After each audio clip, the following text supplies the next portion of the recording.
საბრძოლო მოქმედებებში არის ჩართულები თორე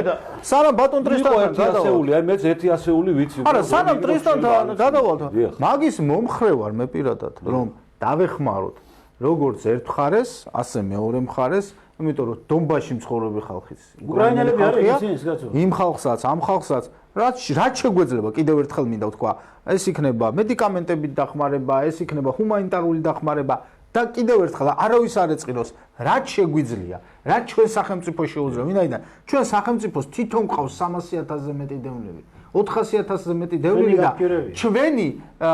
პირდაპირ ვთქვათ რა ნუ შეგხვდება და მინდა ყველა ქართულს მიმართო ნუ შეგხვდება რომ პირდაპირ ვთქვათ რომ ჩვენი მოქალაქე უნდა იყოს პრიორიტეტი დავანებოთ თავი კარგია ამერიკელიც რუსიც ესე იგი უკრაინელიც სომეხიც აზერბაიჯანიც მაგრამ საქართველოს ხელისუფლებისთვის თუ ჩვენ თუნდაც ერთი დაუპურებელი საქართველოს მოქალაქე ვყავს უნდა ვთქვათ რომ ჩვენ გაჭირებული ქვეყანა ვართ ჩვენ გვიჭირს და ჩვენი მთავარი მიზანი არის ჯერ ჩვენი მოქალაქეების ყურადღება და ესე იგი ხალხი თქვენ იცით მარტო ბატონო ტრისტან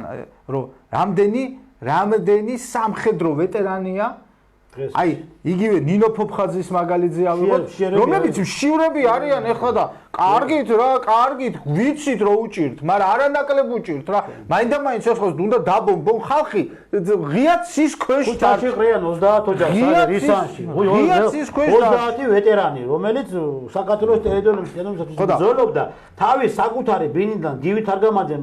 ესე იგი გაყიდა ტერიტორია ისე რომ თავი ვეტერანები უნდა გაყიდა რა ძალიან ბევრ ამეში შემიძლია ვთქვა რომ აი არ ვეთანხმები დღეს უკვე ყრიან ხუჭა ღარიბაშვილს მაგრამ მახსოვს როდესაც ის გამოვიდა და თქვა უკრაინასთან მიმართებით რომ ჩვენ დავეხმარებით ჰუმანიტარული დახმარებით თუმცა იმდენი საშუალებით რისის საშუალება ჩვენ გაგვაჩნია და დაიწყო მეორე დღეს ესე იგი ატყდა ერთი ვაივიში რომ როგორ ბატონო და მიბრძანდით ნინო ფოფხაძის ოჯახში და შეეკითხეთ აინტერესებს მას უკრაინელები ეხლა მე თქვენ და მე რომ იტყვით რაზე მინდა მიმართო და რომ ვიცი ვაივიშს ატეხავთ ხო ჩადეკით იმ მდგომარეობაში ახალი რომელიც იბრძოდა საქართველოს ტერიტორიული მთლიანობის აღდგენისთვის ხო და მშიერია და ასეთი მართლა ბატონი ტრისტანმა იცის ასობით არის ასეთი ოჯახები 1000-ობით არის ასეთი ოჯახები ღირსეული ხალხი ღირსეული ოჯახები არის შიმშილის ზღვარზე არიან და ბატონ ტრისტანს მინდა ისევ შევეკითხა უკრაინულ საკითხთან ერთი პატარა ერთი წუთით კიდე დავაბოლოვო ეს 100 მიდის ლაპარაკი რომ ერთი ასეული ბრძოლობდა აფხაზეთში უკრაინელების და ესაა ჩვენი ვალი მათ დავეხმაროთ